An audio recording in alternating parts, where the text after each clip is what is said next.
Class में अब chapter 5 पढ़ना है, यूक्लिड ज्योमेट्री। क्योंकि ज्योमेट्री का इन्वेंटर कौन है, खोज कौन किया, यूक्लिड। तो इंट्रोडक्शन टू यूक्लिड ज्योमेट्री। तो इस जानने के पहले हम एक्जियोम्स पढ़ लें। एक्जियोम्स क्या है, इसका हिंदी होता है अभिधारणा।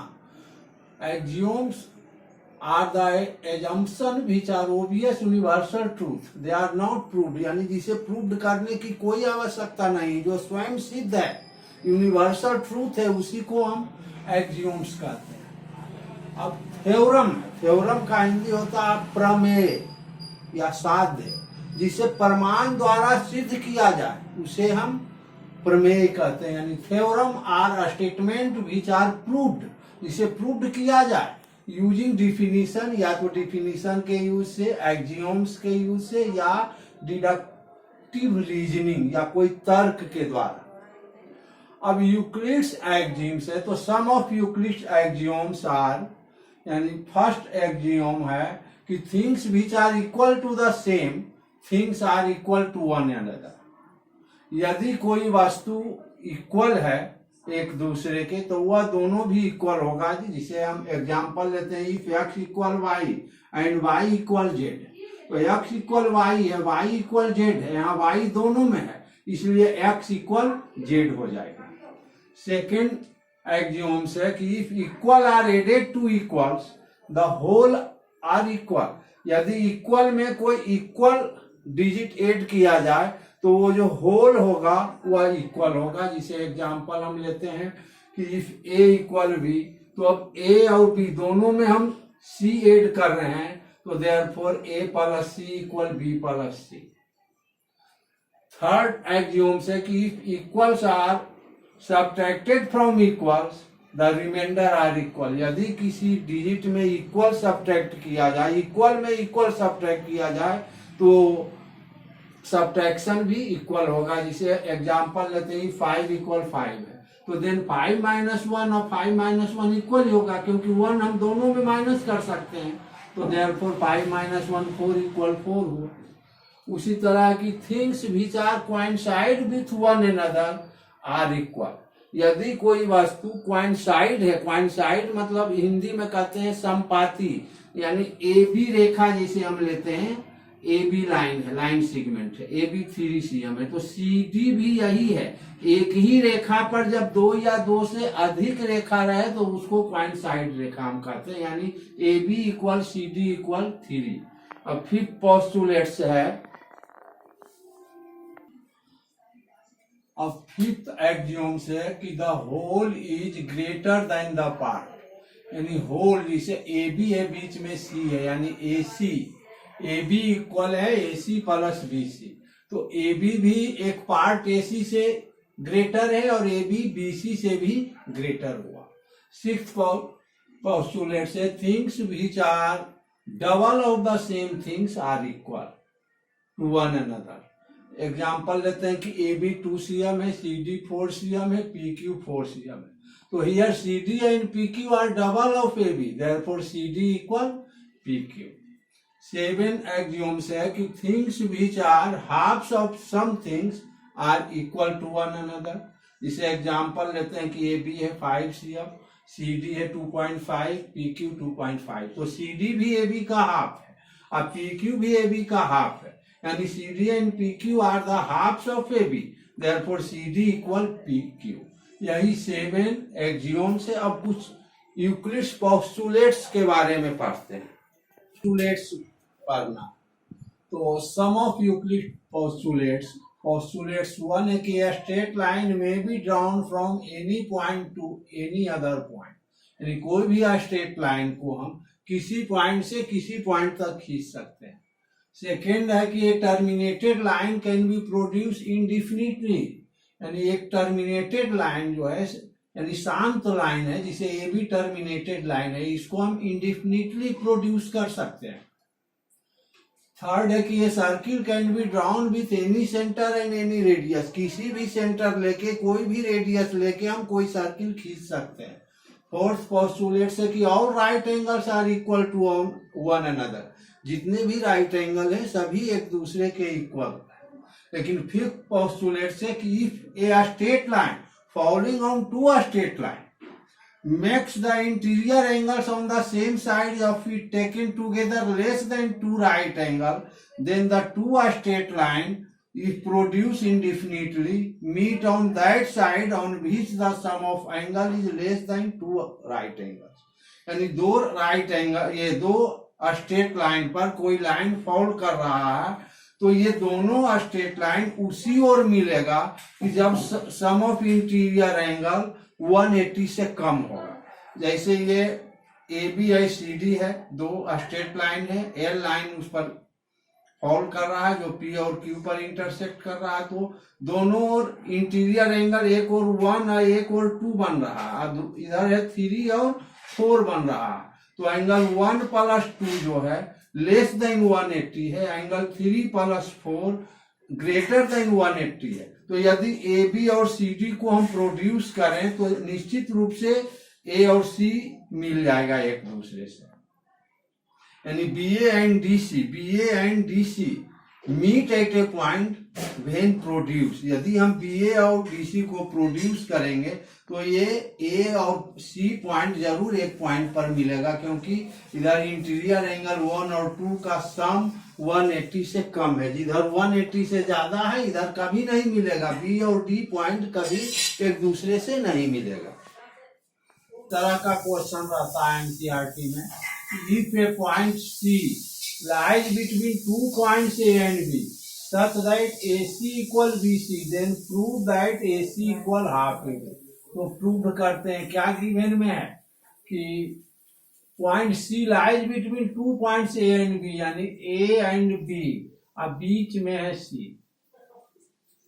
such that AC equal BC। अब प्रूफ में लिखेंगे कि since AC equal BC है तो हम लिख सकते हैं कि AC plus BC equal AB लिख सकते हैं। अब AC इक्वल BC ये गिवन है,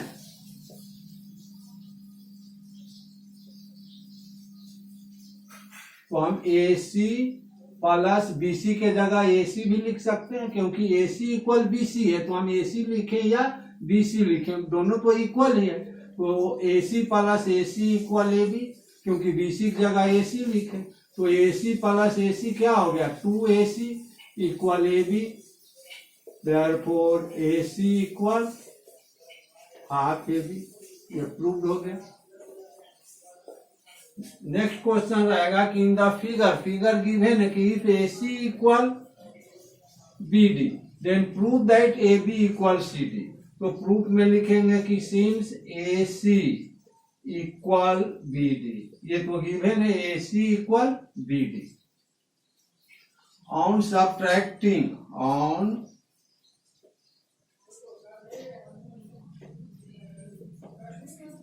subtracting BC to BC in both sides,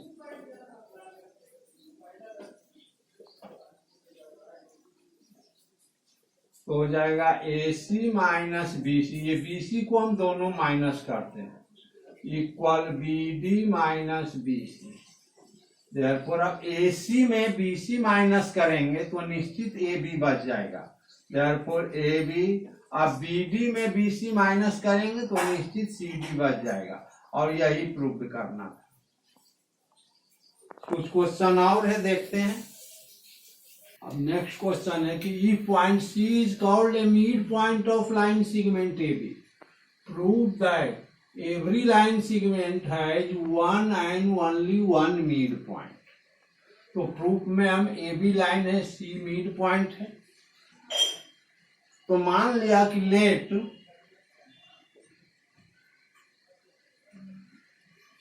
there be two mid point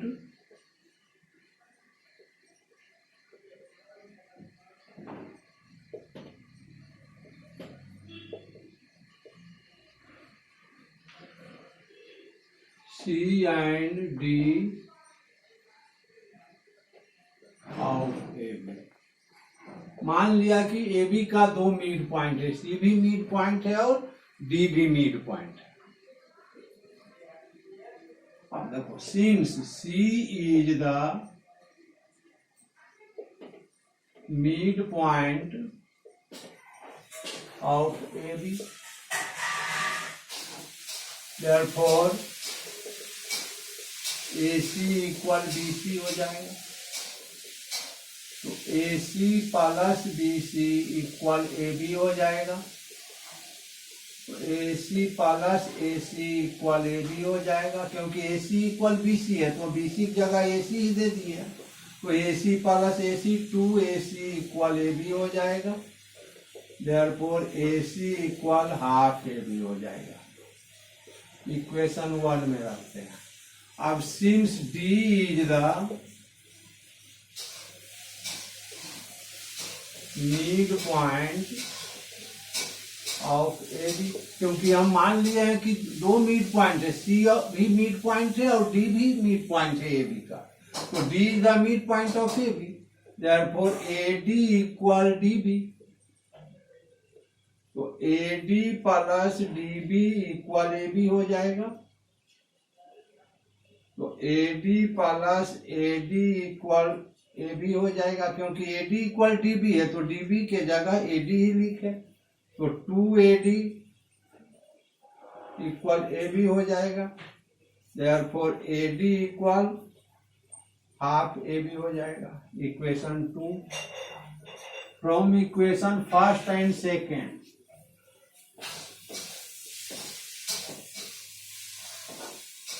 यहाँ पर फर्स्ट में है a C equal half A b, यहाँ है a D equal half A b, यानी राइट साइड दोनों का इक्वल है तो लेफ्ट साइड इक्वल होना चाहिए।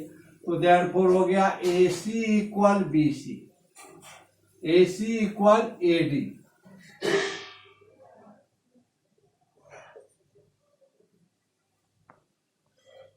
विच is possible only, which is not possible, यानी ए सी और ए डी कभी इक्वल नहीं हो सकता। विच is not possible, it is possible only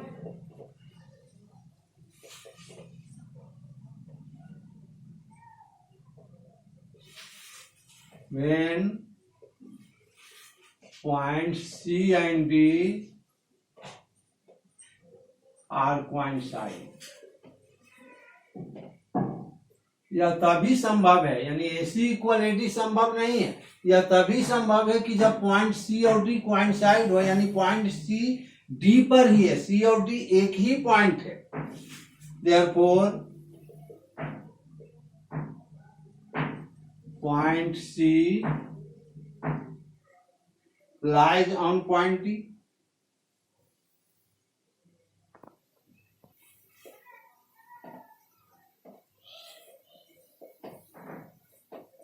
यानी पॉइंट सी डी पर है या डी सी पर है तभी संभव है। तो हेंस ये प्रूव हो गया कि सी और डी एक ही पॉइंट है। तो देयरफॉर एवरी लाइन सेगमेंट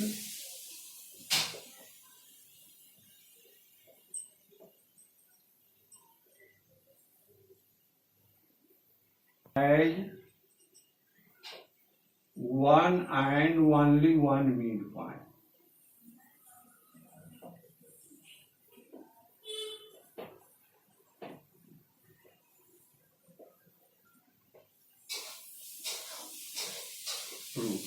तो इस तरह 5.1 और 2 बनाइएगा, जो नहीं बनेगा क्वेश्चन लिख के भेज दीजिए।